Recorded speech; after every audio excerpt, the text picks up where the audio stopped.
Get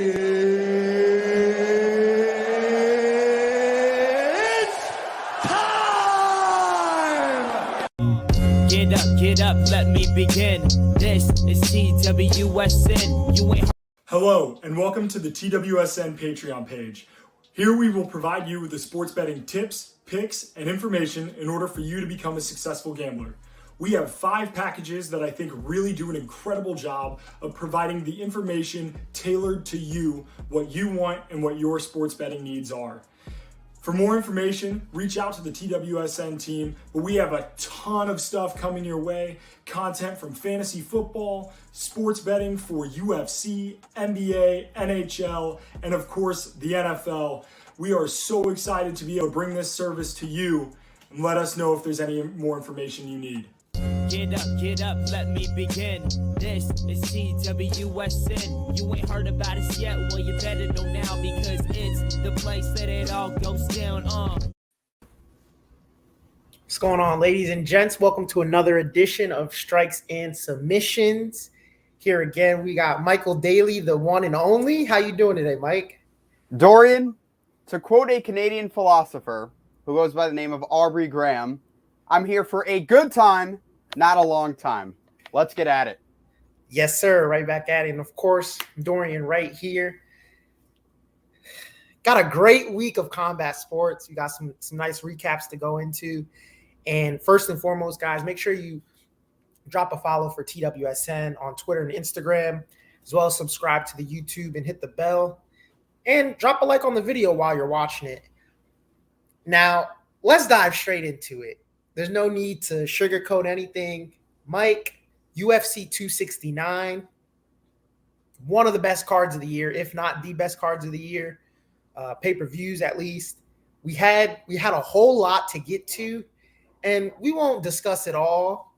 But let's get to the main points, the meat and potatoes. First and foremost, one of the openers of the night, Priscilla, was getting, let's not say dominated. She was getting beat up. She was losing. She was about to get choked out and decided to eye gouge to get out of the submission from Jillian Robertson. I don't know if you had any thoughts on that. Like, I've seen a lot of people are asking for her to be cut. I see a lot of people are saying you don't do that under any circumstances. You know, I've seen a couple Twitter stories. People have said, yeah, someone's got kicked out of my gym for they did this in sparring and we kicked them out. They can't come back. What were your thoughts on that? I don't know if she should be banned from the UFC or cut from the UFC because of that, but it definitely is unsportsmanlike. If that was in the NFL, that would definitely be an unsportsmanlike conduct penalty. That's not what you want to see, though, because what that shows is you can't handle the pressure of losing. At that point, you're waving the white flag without waving the white flag. You're trying to cheat your way out. You can't accept defeat because at that point you're like, well, there's nothing I can do to get out of this submission. There's nothing I can do to avoid being grounded any further. Let me try to cheat my way out of this. And she did. She tried to cheat her way out. It just wasn't successful. I don't even want to talk about Priscilla Cachoeira because what she did was dirty. Although I don't think it warrants being cut from the UFC. It was dirty. I want to give credit to Jillian Robertson, though. To have your eyes nearly be gouged and poked out Twice. to survive twice, like you just said, to survive and get the stoppage victory via submission like you were trying to do all along, hats off to you, Jillian Robertson. Because at the end of the day, that shows that you are a true winner. And it doesn't matter what your opponent tries to do to cheat, you were going to try to win. So hats off to Jillian Robertson. She did what she had to do. For sure. That the definition of pulling out all the stops, and it still wasn't enough. She got the first round, rear naked choke. And, going through the card, we had some good fights. Andre Muniz got a nice submission armbar on Eric Anders, similar to the Jacare one. No arms broken, but still nonetheless. And then Tai Tuivasa had another shoey for the ages over Augusto Sakai. Nice little knockout. Daniel, we need that shoey. So we're still waiting on it. Not gonna say too much, but Daniel knows what's going on. Dominic Cruz bounced back. Josh Emmett got a nice victory. The Sugar Show performed. This was Sugar Show's first test against a ranked opponent, against comp, against people, or against someone people knew, and he did what he's always done. So let's stop saying he fights cans. Please, Sugar Sean is legit, and he's now ranked number 13 in the world, which big deal in that division. I think it's the most talent-stacked division in the UFC. It's not, but all right. You don't think bantamweight? Come on, man. Absolutely not. It's not one. It's not in the same category as 155 pounds. It's not. It is though. I think it is not because of the rankings. I think the fighters outside of the 35 ranking, like Brian Kelleher, should be a ranked bantamweight, but it's so stacked he isn't. Sean O'Malley should have been ranked a long time ago. He isn't. There's some guys at 55 who don't deserve a ranking. Like who? Conor McGregor. Okay. All right. Let me tell you this then, right? If Islam Makhachev was at 135, he'd be the champion already. He'd be the champ already. He would. With his wrestling, I mean, come on. Petr Yan is not the greatest grappler, but everyone considers him to be this great grappler when really he's a boxer. Mm-hmm. But somehow he catapulted his way to superstardom at 135. I'm telling you, Dorian, if Islam was at 135, or even Justin Gaethje with his power, you put him in a 135-pound body, it's not the same. That's why the level in 20 pounds, it's a big difference. I think maybe you're confusing what I'm saying. I don't think the top bantamweights are better than the top lightweights. Yeah, you're saying the division, right? Like the quality of the division. The quality as a whole. Yeah, I know what you mean. Yeah. Bantamweight got it. Bantamweight has, if Dominic Cruz was at lightweight, he would have gotten another title shot. I'll tell you that. And you know how you know? Because Justin Gaethje, who just got choked out by Khabib, wins one fight against a guy who just lost for the belt and is going back in for a title against Oliveira. Excuse me. Justin Gaethje might be the most violent man in UFC history. Coming off of a loss. Okay, but a loss to Khabib Nurmagomedov, and he beat Michael Chandler, who just fought for the title. And that's my point. And he's getting another title shot at bantamweight. What's Dominic Cruz.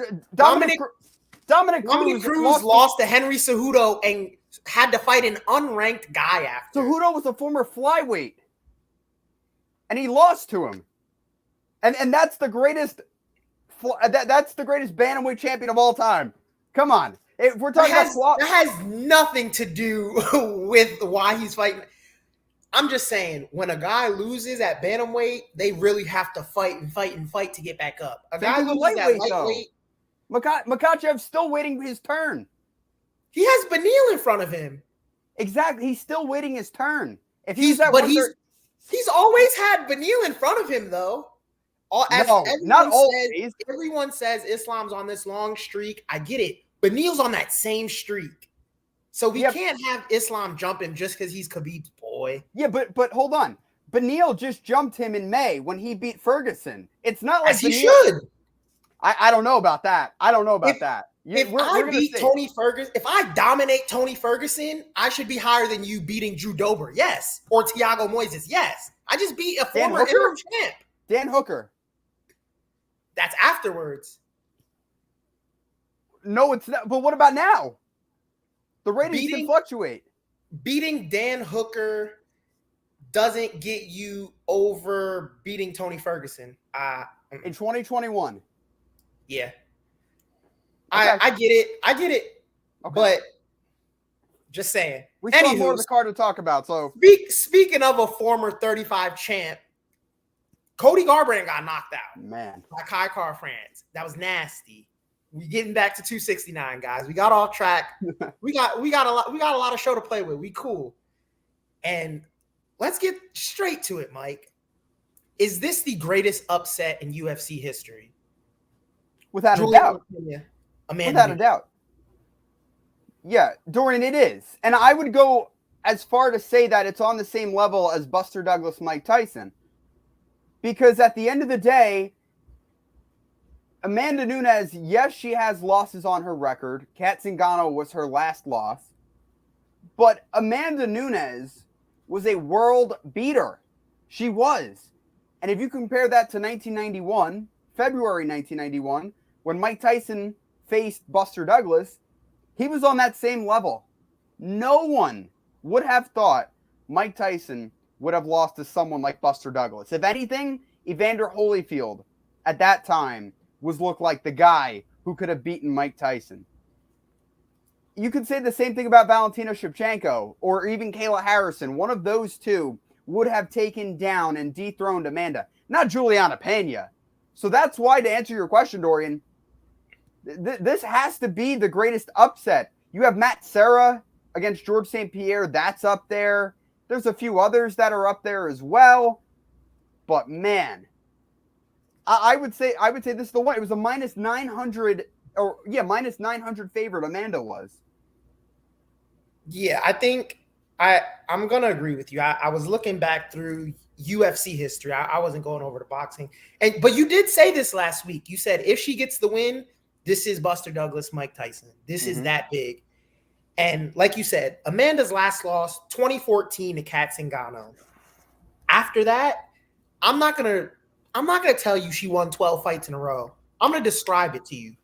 KO, submission, unanimous decision, submission, KO, split decision over Valentina. A lot of people thought she lost, including me, but leaves no doubt in the next few fights. Knockout, knockout, knockout. Unanimous decision, submission. Now you're fighting Juliana Peña. So yeah, like you said, Amanda's 21-4 at the time going into the fight. Now 21-5. Juliana Peña, I want to discuss this because everyone, and I'm including myself, everyone picked Amanda to win this fight. Even, anyone you could think of aside from Juliana and her head coach picked Amanda to win this fight. Yep. I'm sure Michael Chiesa probably picked Amanda, and that's his teammate. But when you see how she beat Amanda, this wasn't she got caught or, she got caught in a submission.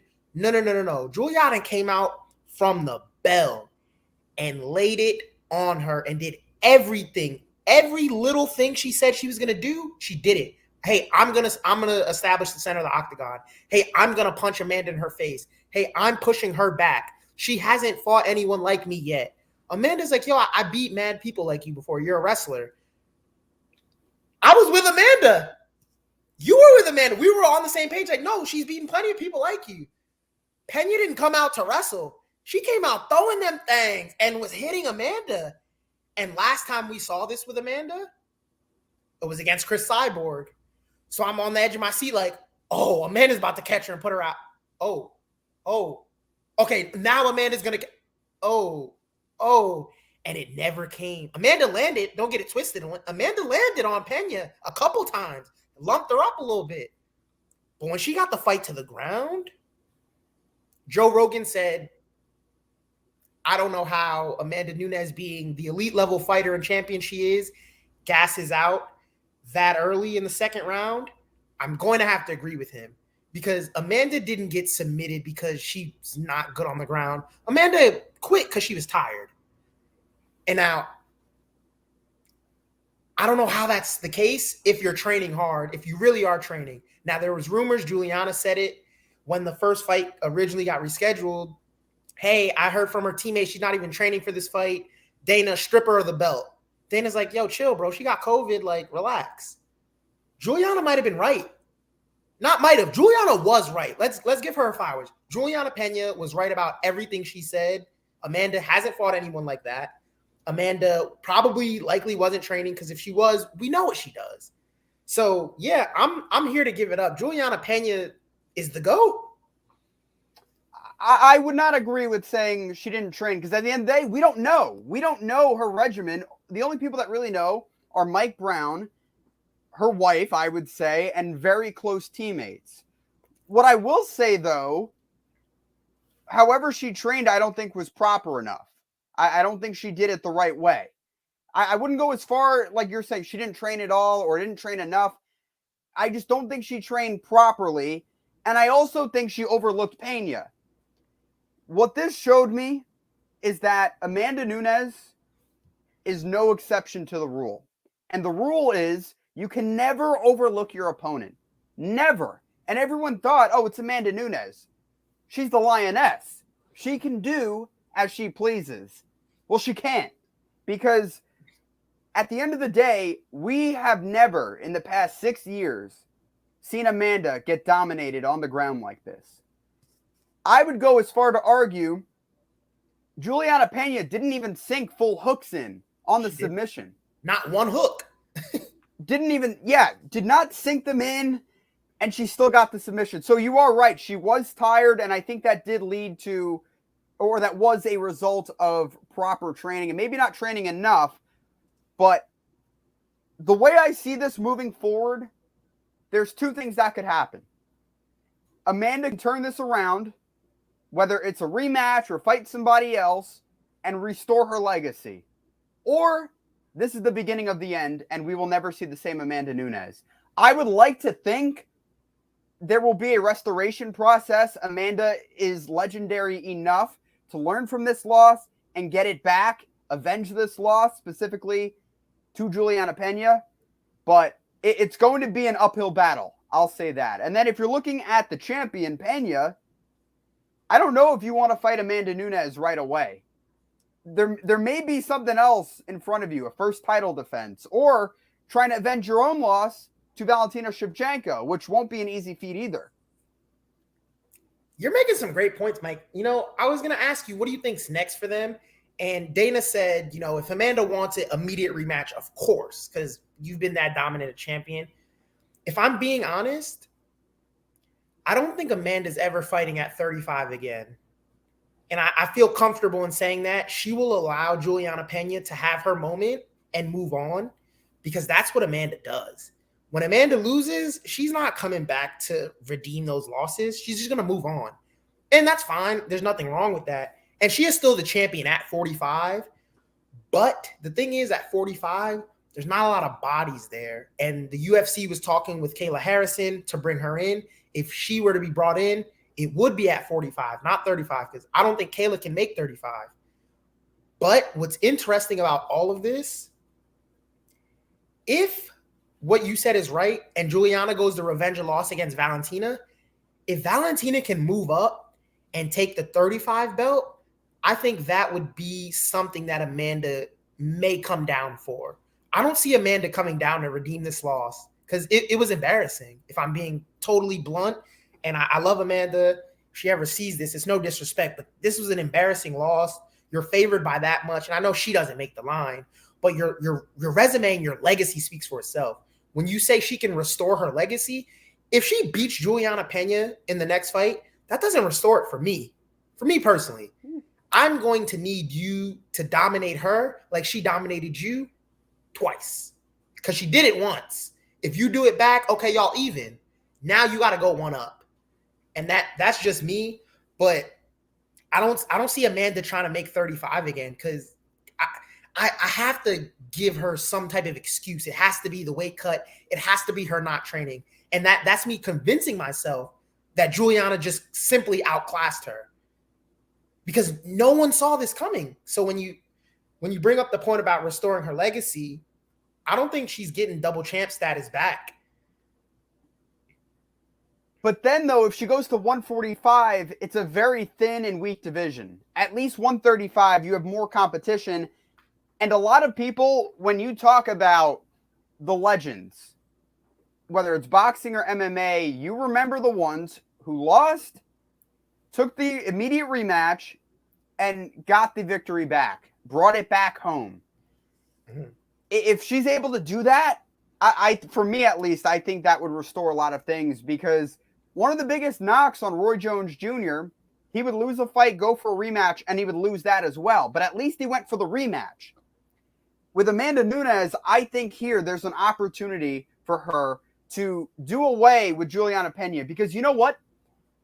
I don't know if Nunes wins the second fight, just say, if that would warrant a third fight, right? Like, look at, I don't know, because look at Nathan Diaz and Conor McGregor. That didn't work. Well, we're still waiting almost 6 years later for that.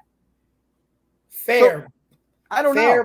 But with the division, Amanda's already cleaned it out, and you get one person who beats her, they're gonna milk this. And in fairness to your very, very first point you made, if I'm Peña I'm ducking for the next 7 months. Dana, don't call me. Hunter, don't call me. Sean, don't call me. All you guys wrote me off. All you guys said this and that. I heard what you said. And guess what? I beat your GOAT. Mm-hmm. You're a woman. You put all that promotion behind her. You're double champ. I beat her. Come find me in the Bahamas. If I'm Juliana, I'm in the Bahamas today. I'm taking my daughter and I'm taking my coaches and my teammates who believed in me the entire time. And we going on a trip on Amanda's dime. Because I know she got paid handsomely after winning this. I know she did. Oh, yeah. And, yeah, I'm not fighting again until what's today? December 16th? Yo, keep it real. If I'm Juliana, you're not seeing me till next winter, the earliest. Because Amanda didn't defend the bantamweight belt that often, so don't say I'm holding up the division. Yeah. If Valentina don't want the smoke immediately, I'm catch me in the Bahamas till it's cold again. Just me personally. I don't know. I feel like she probably will fight late summer, early fall next year. I don't see an immediate comeback for her, whether it's against Amanda or anybody. She deserves the time off. Yeah. That is without question. If you dethrone the greatest female mixed martial artist, you deserve time off because you're getting paid essentially for time off because of what you did. But at the end of the day, though, there's going to be a very interesting proposition of what happens here. Because if you remember when Ronda Rousey lost to Holly Holm, that was the end. But at least for Amanda, she knows what it's like to taste defeat. Mm-hmm. I think she'll be all right. I do. I hope she will. And if not for nothing, if this is her send-off fight, I hope it's not. It shouldn't be.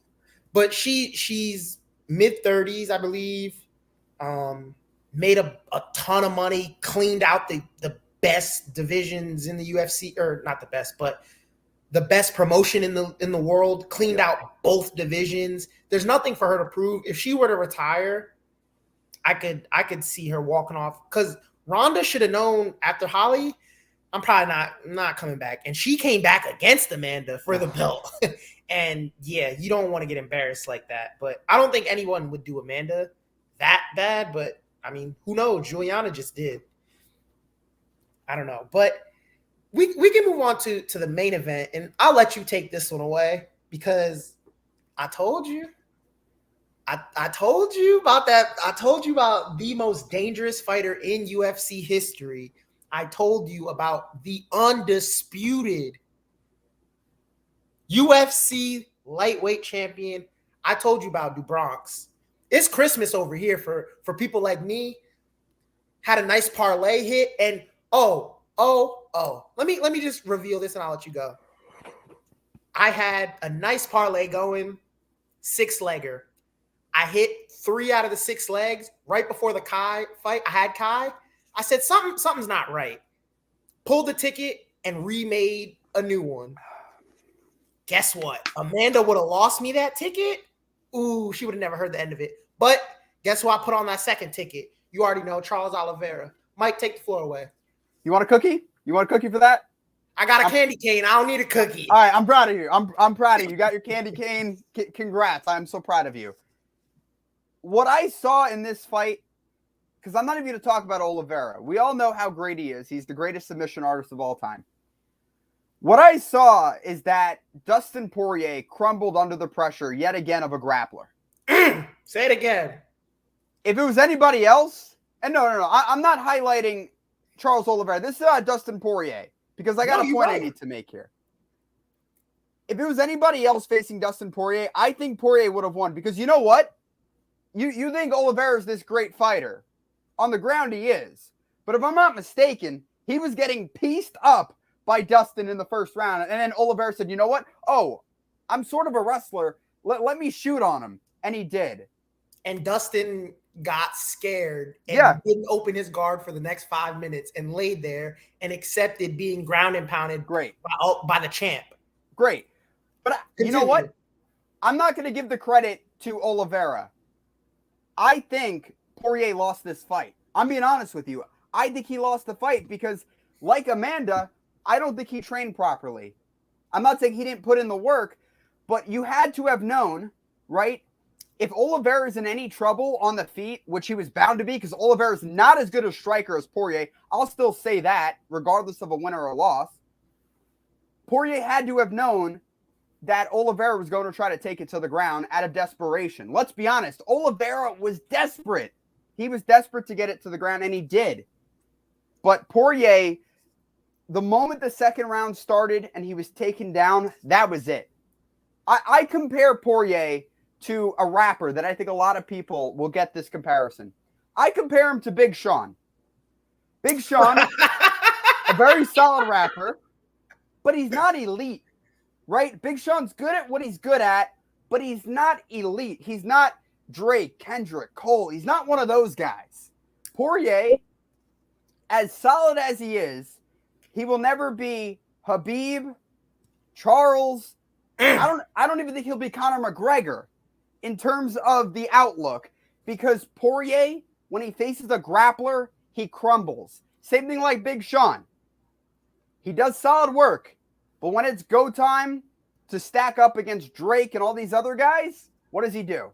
So I think Dustin Poirier is the Big Sean of the lightweight division. He's very, very good, but he's not great. That's what this showed me. So, look, you can give all the credit you want to Oliveira. That's fine. To me, I'm going to point the blame at the camp of Dustin Poirier. I don't think he did enough to win, because he should have known he needs to work on his grappling to win. Okay. I'm going to lead with love. Dustin is a great fighter. Really good. Really good. Okay, if he's Big Sean, he's not great. He's really good. Okay. You, amongst others, and I'm pointing directly at your soul right now, told me when Charles Oliveira won the championship against Michael Chandler, what was that, 262? Yep. I said, yo, Charles is the best lightweight in the world. What'd you say? Oh, wait till Dustin fights him. I said, okay. Everyone else said, oh, he's holding the belt for Dustin. Okay. Okay, he is. Did he not get pieced up, though? Right or wrong, did he get pieced up by Dustin Poirier in the first round? Did he get dropped twice? I think he started the fight off walking Dustin down, walking through Dustin's punches, and it was a bad idea. And yes, Dustin dropped him with a check right hook. Shouts out Check Hook University. So yes, he was getting pieced up, but on his accord. Let's not say Dustin was walking him down, piecing him up, because that's not what happened. Dustin was getting walked down. He was just countering. And it was did what he had to do, though. On the feet. Yeah. This is not a shot at Dustin. I'm just answering your question, brother. Okay. This ain't a shot at Dustin. I think Dustin won the first round. I think everybody thinks Dustin won the first round. But that's because Oliveira was walking through those shots. Oliveira wasn't getting walked down, wasn't getting cut off. Oliveira walked into those. He wanted to see, okay, Dustin, do you really have knockout power? Let me see. Because everyone said Michael Chandler is this explosive athlete with knockout power. Charles ate that, sat on the stool, and was like, yo, I got something for him. You want to see knockout power? Left hook. Boom. Shouts out Check Hook University again. Now, let me get into what I really, truly think. And you're lucky. I talked to my friend just before this, and he told me don't go hard on Dustin. So I'm not going to go as hard as I wanted to. But what I will say, can we please, pretty please, for the love of God, stop comparing people who have a Brazilian Jiu-Jitsu black belt to actual submission artists. Everyone told me, Dustin has a black belt. Dustin's a black belt. Oliveira's not. Oh, he's a black belt. Yo, Dustin's not a jiu-jitsu guy. You said it yourself. When Dustin faces a grappler, he freezes up. Yeah. This is history. This isn't arrogance. This isn't revisionist history. Well, I guess it is technically. It's history nonetheless. We have to stop saying just because a guy has a Brazilian jiu-jitsu black belt, he'll be okay on the ground. Well, I never said that. I never said that. No, not you. This is the masses, because everyone I felt was picking against Oliveira. It's just me and Dan Hardy, honestly, on Charles's side, the champ side. But for whatever reason, people think just because you have a black belt, it equates to Charles's black belt. Yeah. It doesn't. We see Charles use his black belt. People told me, Tony Ferguson, 12th Planet Jiu-Jitsu, black belt. Oh my God, he got a guillotine on Kevin Lee. Are you kidding me?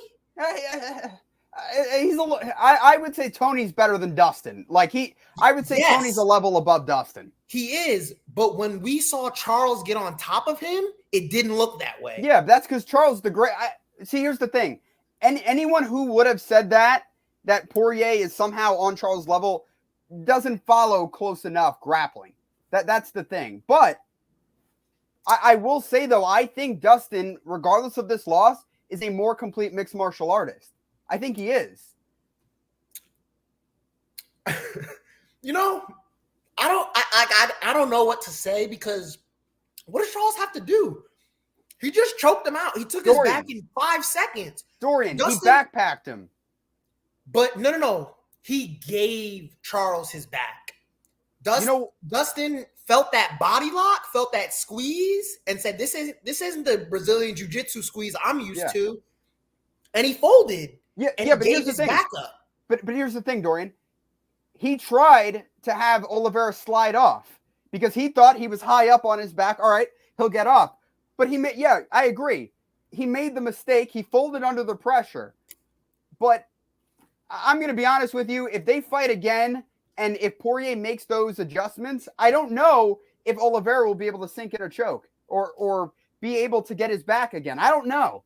What adjustments? What adjustments to be made? He won the first round, came out the second round, gave up a takedown, and was okay with it. Once Dustin gave that takedown up, he did nothing. He laid on his back and held on that he didn't get finished. Yeah, he accepted his position. What if he doesn't the next time? Because I know he's capable of not accepting position. And also I know he's capable of stopping Charles Oliveira. He is. And that's it right there. That's what I'm talking about. He's capable. So you're saying he willingly accepted his position on the bottom in the second round of a title fight, but he's a Brazilian Jiu-Jitsu black belt who can hold his own, and he could get up if he wanted to. That's what I'm saying. But here's the thing. Don't lump me in with the other people, though.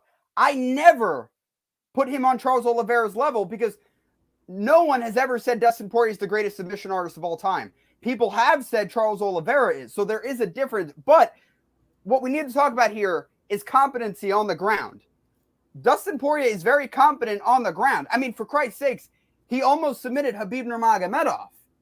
But when things don't go his way and the tide starts to turn, he folds against grapplers. Against strikers, he's money all day. But against grapplers, he folds. So that's why you want to give all the credit to Charles Oliveira. I can't do that. And I didn't even get into Charles Oliveira credit yet. I'm still bashing Dustin because you just said he accepted his position, right? Yeah. But he could have gotten up. That's where we differ. Just because he has a Brazilian Jiu-Jitsu black belt, when's the last time we've seen Dustin get up off his back? When's the last time Dustin's been to the ground? Dustin only took down Conor because Conor has no wrestling defense. And everyone knew that from the moment he stepped in. They said, hey, if we take this guy down, we can have success. Chad Mendes showed that. So if he took Conor down and grounded, pounded Conor, that don't mean much to me. When you going up against Oliveira, when you're going up against Khabib, when you're going to be matched up with an Islam, excuse me, when you're matched up with these top level, when Beneil Dariush, I think, would do the same thing to Dustin Poirier. Maybe not choke him out, but I think if Beneil gets Dustin to the ground, Dustin would close his guard and do the exact same thing because he's not as fluent in Brazilian Jiu-Jitsu as his black belt may show. Yeah, but Beneil's not on Charles's level. He's not. But if Beneil got on top of Dustin, I think Dustin would do the same thing. And I agree with you. Beneil's not on Charles's level. No one is. But I don't know. Just me. That was my opinion on Dustin. Now let's get to Charles. My guy, dude, Bronx, the favelas. Mike, I don't know why. I don't know what What is it about Charles that makes people pick against him when he's the most complete fighter on the roster? How is he complete? Where is he not complete? His striking is great. What about his striking defense? What about it? His last 2 fights, he got dropped. His last 2 fights have been a knockout and a submission over 2 guys Dorian, who you picked to beat him. Dorian, when we say complete, we're talking about Khabib Nurmagomedov is the definition of a complete fighter. John Jones, the definition of a complete fighter, because it's not just about offense.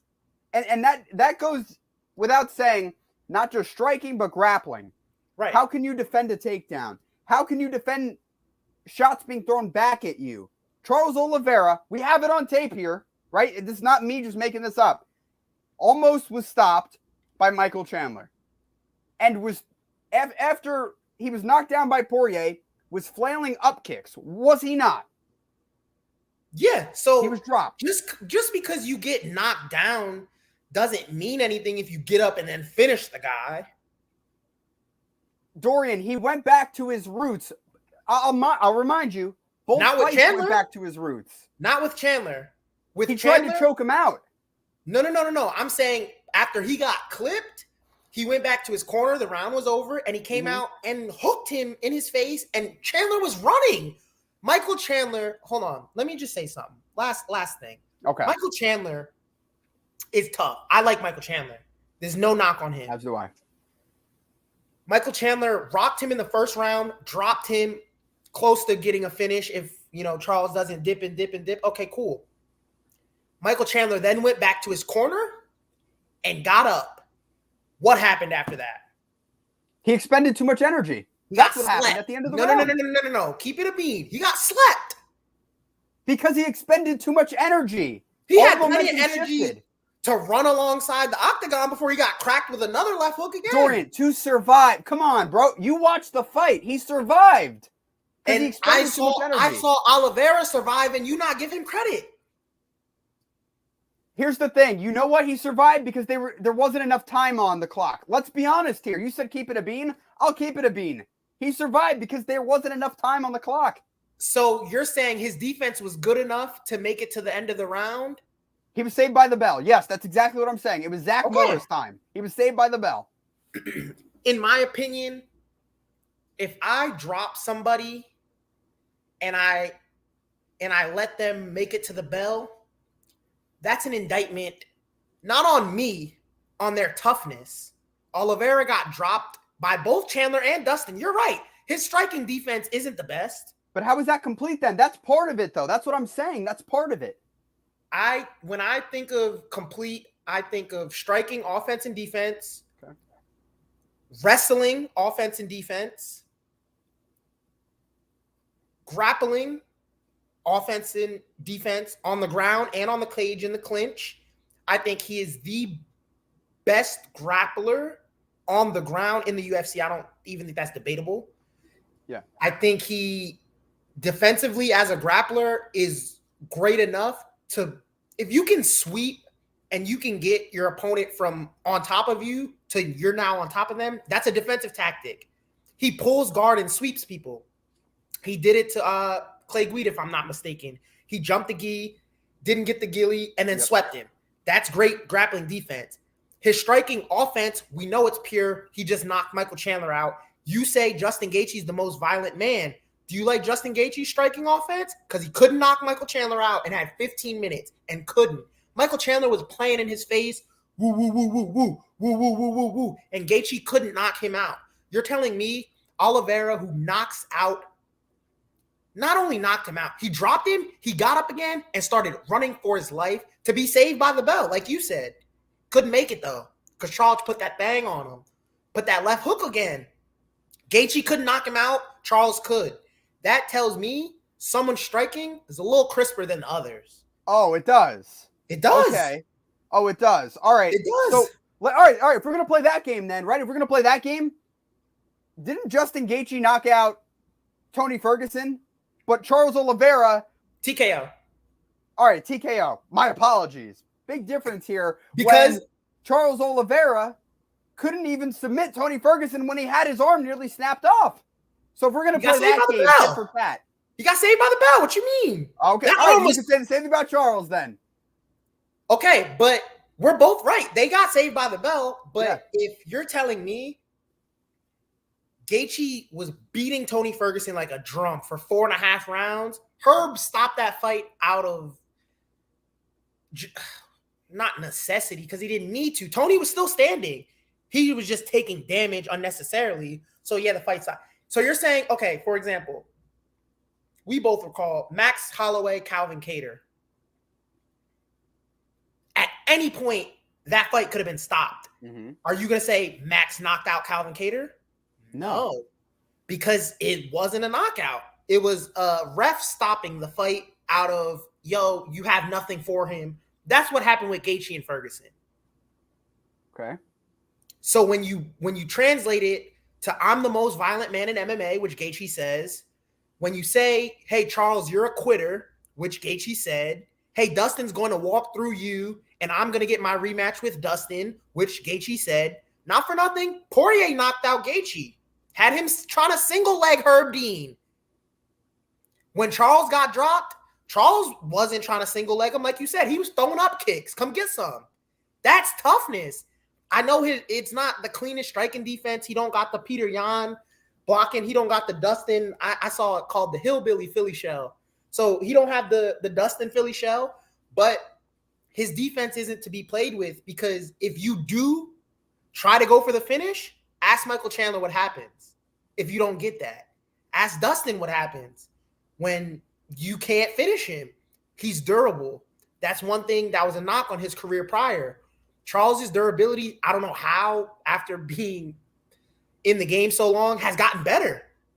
Charles is more durable than Dustin. Charles is more durable than Gaethje. Charles is more durable than Michael Chandler. I don't know if he's more durable than Justin Gaethje. Well, Dustin was hitting Gaethje with those same strikes. And wait, how many years ago was that? That was 2018? Because if we're being honest here, didn't Paul Felder stop Charles Oliveira at the end of 2017? Not even a year in between then? It's ground and pound. That wasn't, he didn't outbox him. All right, but if we're going to go back now, we're going to go back more than 2 years where fighters have changed and improved mightily. That all I'm saying is styles make fights, right? So if you're going to say, oh, well, Charles knocked out and stopped Michael Chandler, Justin couldn't, styles make fights, because also, if you remember, everyone was hyping up the Chandler-Gaethje fight. Everyone was saying, oh, this is going to be fight of the year. Usually, when it has that billing, it doesn't live up. I think that was part of it, too. There was too much pressure on it. I'm just saying, you don't think there was pressure on a vacant title fight at 262? Yeah, but no. It was not the same, because, all right, let's be honest here. You're saying, hold on, you're saying Gaethje Chandler had more pressure than Oliveira Chandler for a title? Yes, because the stage was bigger. They were a main event. Mike, stop. Mike, no. I'm not letting you say that. Gaethje Chandler 3-round opening up a main card for Usman Covington 2 was more pressure on Gaethje than Oliveira and Chandler going out to fight for the ghost of Khabib's belt. Here's why. Because it was the ghost of Khabib's belt. You're trying to fill in a guy who no one can fill in for. At that point, everyone didn't really care about it. I'm not saying that was right or wrong, but that was the reality. Dorian, come on. More people cared about the Chandler-Gaethje fight than they did Usman Covington. More people cared about that. So many people are like, all right, that's my fight of the night. If you look at Chandler-Oliveira, how did that do on the pay-per-view buys? I don't think it did all that well. I don't recall, but you're right. Gaethje Chandler was more anticipated, I would say, than the title fight, which is crazy.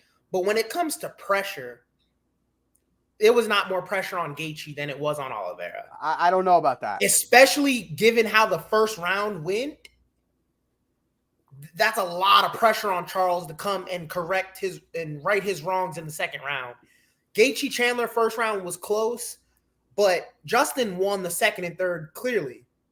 Oliveira didn't even let it get that far.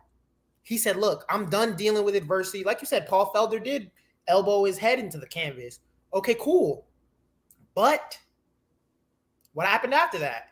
He went on a 8-fight finishing streak, almost finished Tony, gets a title shot, finishes the guy, defends his belt for the first time, finishes the guy.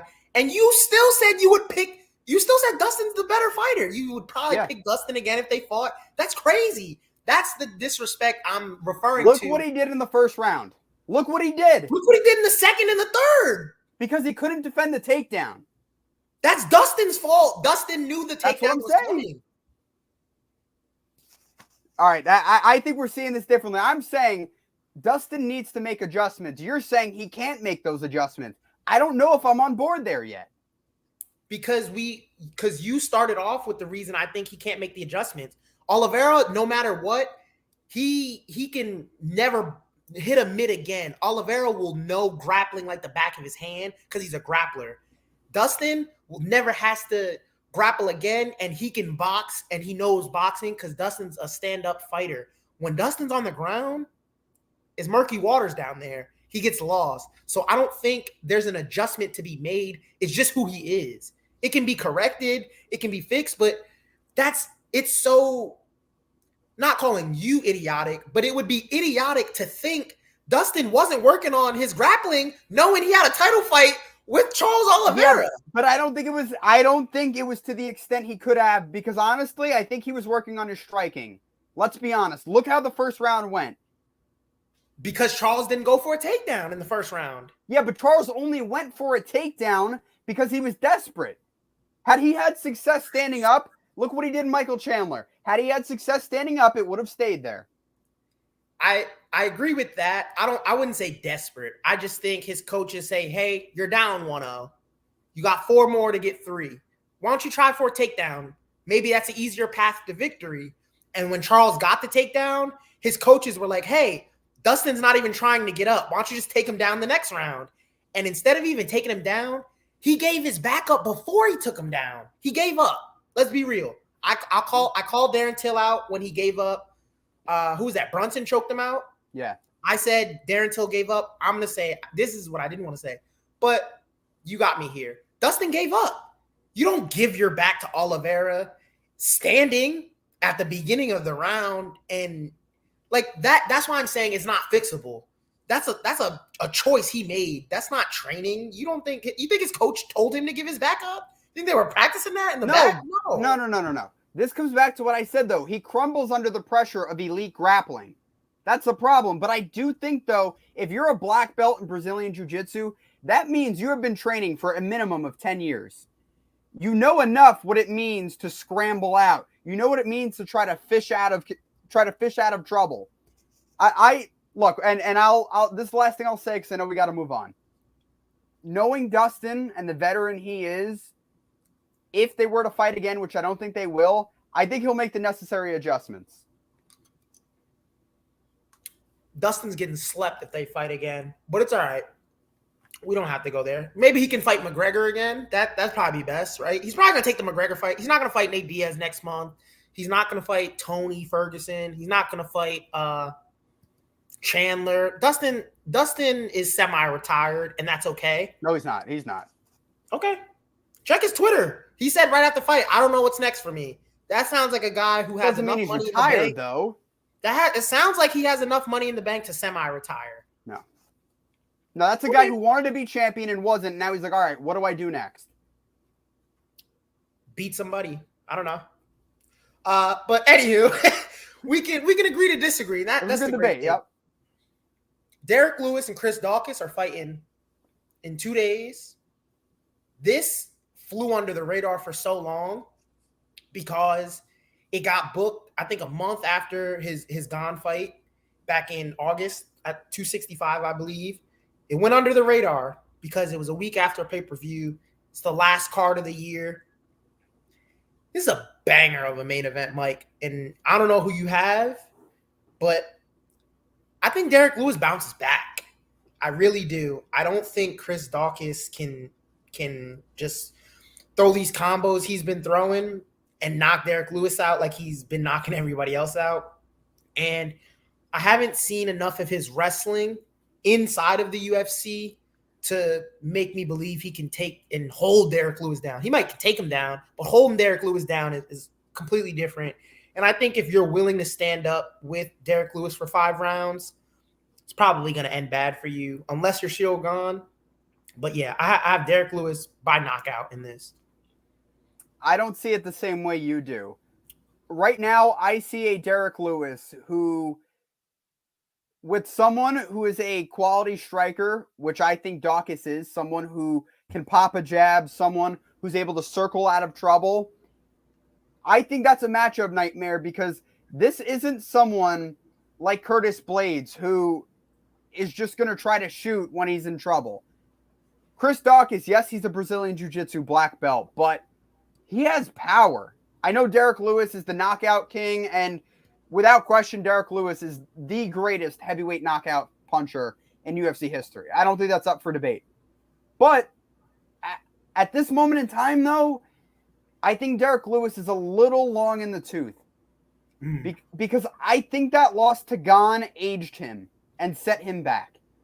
And you know what, Dorian? If my prediction is right and Chris Daukaus gets a KO win, and this pains me to say it, I think this is the last time we're going to see Derek Lewis in the octagon. I do. I don't know how you feel about it. I think this is the last time we're going to see Derek Lewis in the octagon because, look, what more is there for him to achieve? You were on the precipice of a title. You lost to Ciryl Gane. You're never going to fight him again. And now you just lost to Chris Daukaus, who is a rising contender. Where do you go? So I don't know how you feel. I think he's done if he loses. If he wins, that's a different story. Because look, when Derek Lewis fights, you can pick against him, but you can't count out his power. Right. Derek Lewis has that one punch, and it could change everything. He is the Deontay Wilder of the UFC. That's what he is. One punch and it's over. But I do think Chris Daukaus is a quality enough heavyweight to avoid that, avoid a slugfest, but get his shots off too. I don't think this is going to be a slugfest. Usually when we get 2 big heavyweights, a little sloppy, a little slugfest, slow. I don't think this is going to be one of those fights. Derek Lewis is very patient. I think he's going to use his patience, and Chris is probably going to win a few rounds, but it happens that quick. But to your point, yeah, he is long in the tooth. I do like that. He's 36. And he says he wants to fight Stipe next. He says no disrespect to Stipe. He just wants to fight him because he hasn't fought him, and he's great, and salute. So I could see, yeah, if he does lose, I don't know if he'll give MMA up, but I can see that being the end of his title picture because let's be real. I think he only is in the title picture because of who the champion is. Him and Francis was supposed to be the greatest heavyweight. Someone's getting slept, and it was the worst fight, and I'm not exaggerating, the worst fight I've ever seen, amateur or professional. Yeah. It was terrible. So, but he won. That's the most important part. So I think, yeah, the loss aged him against Gane, but I think it was more so he was like, damn, like I don't get to fight Francis, who I already beat, and I know I can put on a better performance. So I think it kind of like demoralized him in a way. But if you knock out Chris Daukaus, I think he's ranked 7th. This is a big win, puts you right back in the title picture. And if you do get the Stipe fight next, Daukaus Stipe, if you knock both of them out, I don't see a number 1 contender in front of you. So it depends. But if he does lose, I don't know where he would go. I don't know if he just wants to fight, make a paycheck, feed his family, or if he's made enough and he's ready to walk away and call it quits. But I don't think we'll be seeing it because I think Derek Lewis is coming home with another KO on his record just to extend his heavyweight knockout record he already has. But I do like Chris Daukaus, though, and I got respect for Philly. And he's no longer a police officer, too. He stepped down from the force. So that's what I mean. There is a different level of pressure on this fight for both guys because you have Derek Lewis, who's fighting to stay alive in the heavyweight race. And then you have Chris Daukaus, who's giving up literally his day job to fight in the UFC now. So there is a different level of pressure. Derek Lewis likes to sit on that back foot a lot. And like you said, he's patient. I just think that's a recipe to lose this fight against Chris Daukaus. But look, I can be as analytical as I want in any other division, talking about Charles Oliveira and Poirier. In the heavyweight division, let's be honest here. It don't matter. We don't know, right? One punch and it's over. So we can break this down as much as we want. One punch from either of these guys, the fight's over. Yeah, if Daukaus hits Lewis clean, it's going to be an issue. I agree with that 100%. With the heavyweights, you just really don't know. And nothing really matters because it can all be we saw against Derek Lewis in the Volkov fight. Yep. 1 second left, boom, Yep. It's over. In the co-main, though, we have Wonderboy and Bilal Muhammad. Wonderboy coming back after losing to Gilbert Burns at, 264? And Bilal's coming off a nice win over Damian Maia. Little boring, but, I mean, against Damian Maia, you got to do what you got to do to not get subbed. But who do you have winning in that? It all comes down to wrestling. I'm not sure how you feel about it, but if I'm going to say the keys to the fight, like a lot of people like to say, I'm going to say wrestling. If Wonderboy is able to show that it is true that he defends takedowns at a 74% rate, which is what he does, I think he wins. Because I would put Gilbert Burns ahead of Bilal Muhammad. I would say he's a tick above. Absolutely. Couple ticks above. Respectful. If not ticks above, he's at least one tick above Bilal Muhammad. Wonderboy, I think, has a lot to learn in between these two fights, and I think he has learned a lot. If he's able to keep this striking on the feet, a clinical warfare like he usually does, where he circles out to his right, sometimes he'll throw some thigh kicks, he'll mix it up to the body. That's what he likes to do a lot of times. If he's able to do that, I don't think Bilal Muhammad's striking is up to par to match Wonderboy. I'm going to go with Wonderboy, a decision victory, a unanimous decision victory for Wonderboy. You know, I had Wonderboy by unanimous decision before. I thought he would just be able to point fight and win enough rounds to, if Bilal does get up, take down and hold him down, he doesn't do enough damage. But the more and more I'm looking at this, I think we're due for a big knockout. I think Wonderboy is going to knock Bilal out. Wonderboy's due for a knockout. I'm looking. He hasn't had a knockout win since 2016 against Johnny Hendricks. And we know for a fact he hated being held up against the fence against Burns in his last fight. So I think he's definitely addressed that takedown defense. And I think he's due. And Bilal's prone to getting caught too. You know, he's been knocked out before. And Leon was catching him too. So Leon's hand speed is not anywhere near Wonderboy's. I don't think anyone's hand speed is near Wonderboy. He's been doing karate since he was a jit. But I think Wonderboy's due for a big knockout here. I could see it coming later in the fight. Both guys kind of tired. Wonderboy getting like a wheel kick or something crazy like that to end the year. Might steal knockout of the year. Might switch kick. Who knows? But I do see a head kick knockout for Wonderboy in this fight. I do. To your point, Bilal has not been stopped since November 12th, 2016 against Vicente Luque. So make of that what you will. I remember that fight. I believe that was 205. Yeah, I'm pretty sure the dates match up there. Yeah, 205. I don't know. Wonderboy might be the best point fighter in the UFC. I don't know if he's able to knock out someone like Bilal Muhammad. Bilal Muhammad's he's a tough cookie. He's a tough guy to stop. I think you have to hit him clean. I don't know at this stage in his career that Wonderboy could do that. Now, Wonderboy fought on that card. I remember that vividly. If that Wonderboy would have fought that Bilal Muhammad, I think he would have stopped Bilal that night. But now, I don't know. I think Bilal survives, but Wonderboy will show that his striking is just too much to deal with. I don't know why. I have a feeling that Bilal is going to try to keep it standing for a lot longer than he should. or maybe he gets frustrated, he can't get a takedown. I can see it going that way. And I don't see Wonder Boy knocking him out with his hands. That's for damn sure. It would have to be a kick or a knee or something. I don't think Wonder Boy holds power in his hands any longer. But moving on to another fight this weekend, same night. Your boy, Jake Paul, rematching Tyron Woodley. Of course, it was supposed to be against Tommy Fury, Tyson Fury's little brother-in-law or stepbrother or something like that. Half-brother. Half-brother, excuse me.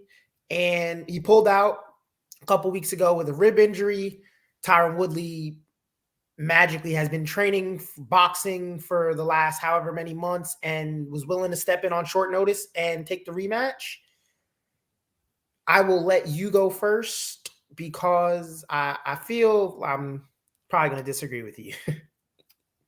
To put it simply, the problem child, Jake Paul, will be a problem on Saturday night. Because Tyron Woodley, we all know he has power in that right hand. Oh, it's vaunted. He's got that power. He put it on the test on August 29th. He had Jake Paul rocked. You could say the rope saved Jake Paul. I would agree with you. But I think Jake Paul is going to come out as a new man. I think he's going to come out refurbished. And also, let's not forget, he's been training this entire time. Apparently, Woodley has too. But Woodley has not been training for a set date, December 18th. Paul has. Regardless of the opponent, Paul has. Paul also has several months worth of training against Tyron Woodley that he has logged in his memory bank. I think that is very useful. The reason why it's hard for me to pick Tyron Woodley in this fight is because time and time again, Tyron Woodley does not press on the gas pedal. For good reasons. Jake Paul clipped him a few times with some check hooks. And then you go back to his UFC career, he was hurt a few times too. But Tyron Woodley, I don't think is going to press on the gas pedal, and that's where he's going to lose. Jake Paul, I think, is going to get a unanimous decision victory, and ultimately, this will be the last fight we see Tyron Woodley in a boxing ring. Tyron Woodley needs to get his behind in Bellator. Enough's enough. I don't want to see him in Triad. I don't want to see him in boxing. I was just about to say that. I don't want to see him anywhere else but Bellator. Fight in Bellator. I promise you, Tyron Woodley will fight for a title. I'm tired of seeing Tyron Woodley try to box. I'm tired of him wanting to do Triad or training for some fight. No. I'm telling you, Tyron Woodley will be a phenomenal fighter in Bellator. Boxing is not it for him. It's not. I remember you mentioned this last time. Do you think he'd be a middleweighter? Probably 85? Yeah, I think so. It's too much to cut down to 170 now. Yeah. All right, well. Let me hear it. What do you got? What do you got? It almost pains me to say, but I agree slightly with you. I have Jake Paul in this fight. Okay.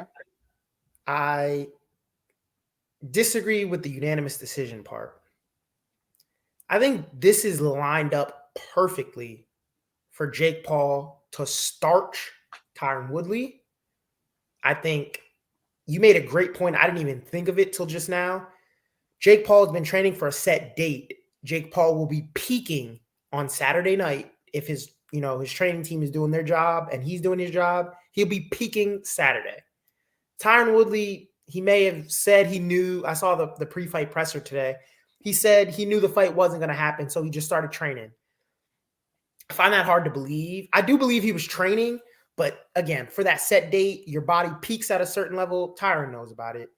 But at the same time, you give a guy a short notice fight, he's dangerous. Mm-hmm.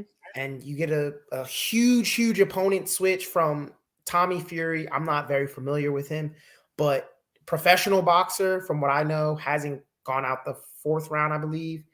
And Tyron, who's MMA style boxing, it's a little different. You know, certain things aren't coming, or you can assume certain things aren't coming. And yeah, I'm just done, man. I can't keep saying Jake Paul's going to get knocked out. Oh, this guy he's fighting, he's legit. He's going to knock him out. And the MMA community just continues to fail me. Ben Askren, that was on me for picking him. I should have been smarter and not hating on Jake Paul. But picking Tyron that first time, I was confident. I put my money where my mouth was. I'm like, yo, how is he the underdog? I got plus money. I think I had like 40, 50 bucks on the fight. I cannot pick a guy who is known for not stepping on the gas, like you said. I can't, especially on short notice. You're not going to step on the gas. Probably don't have the gas tank he has. And in the last fight, when you did hurt him, he won every round after that. Like, you didn't hurt him and stalk him, walk him down, nothing.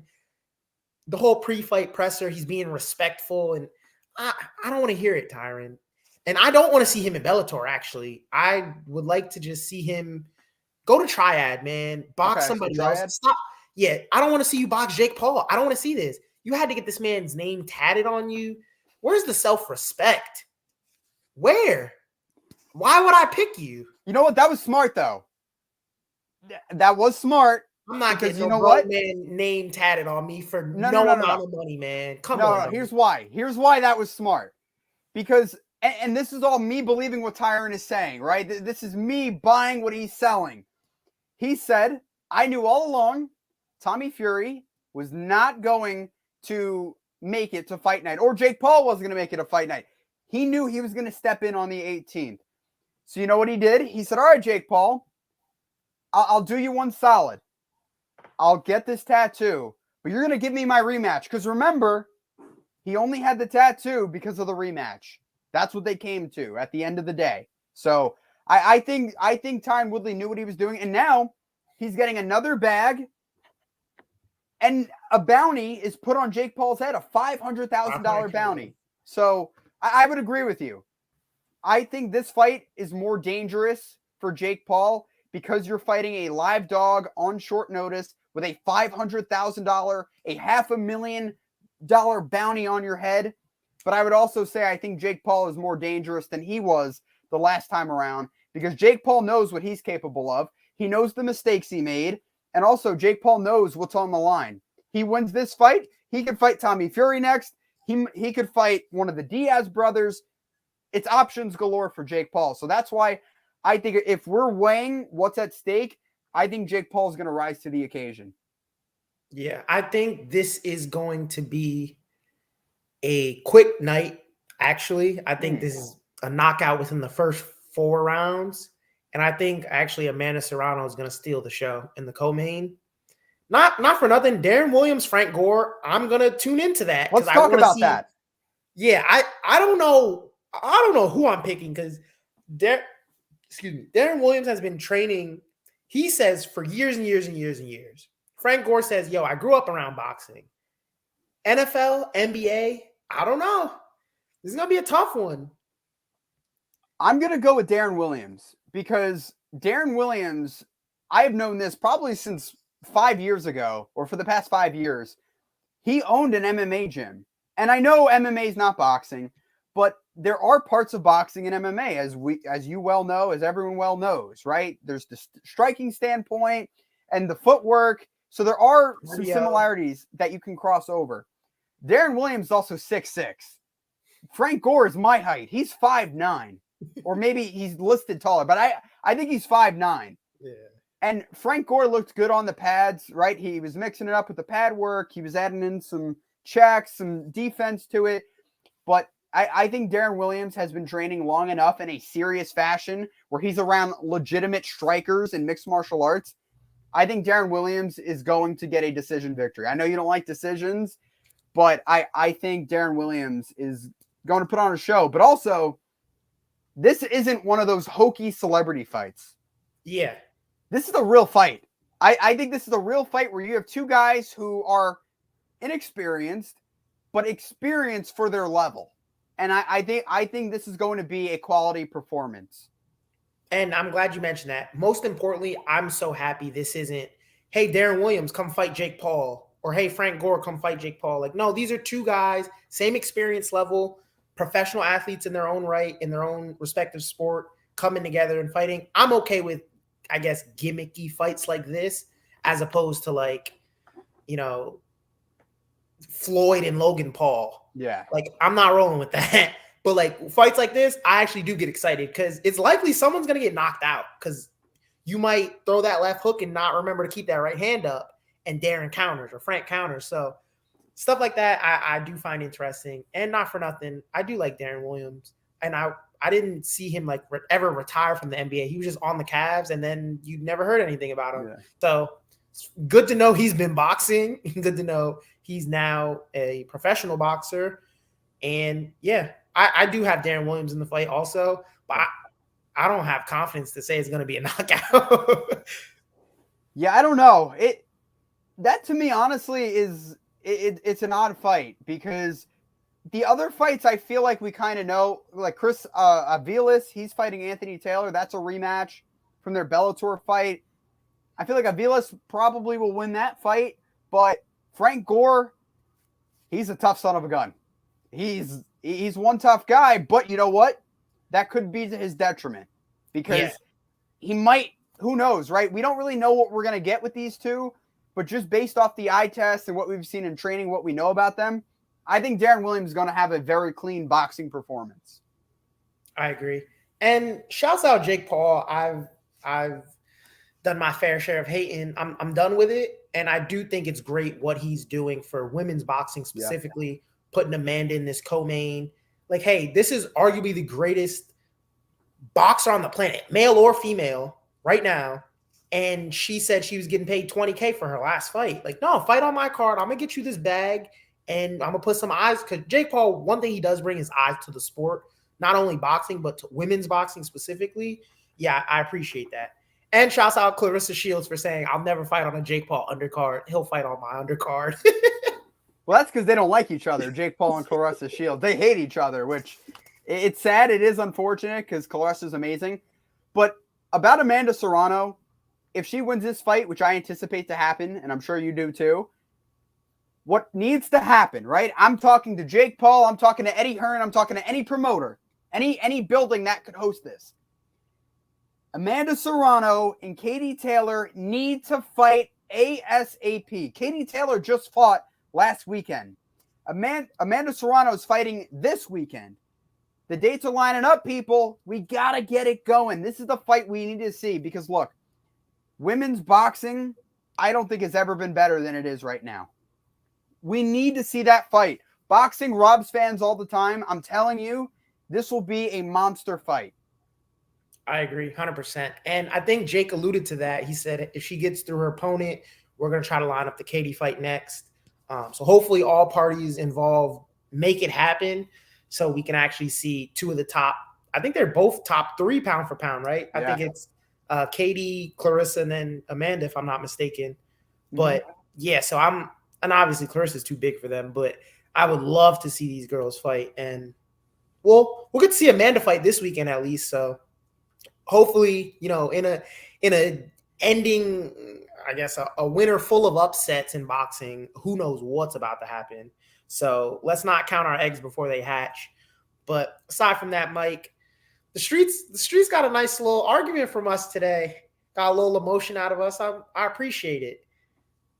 This is what makes the show great, though. Our ability to go back and forth and then come together, agree on some things, disagree on others. But at the end of the day, we're here to put on a show, and we're here to give our honest opinion about mixed martial arts, about boxing, and tell it to you in a unfiltered manner.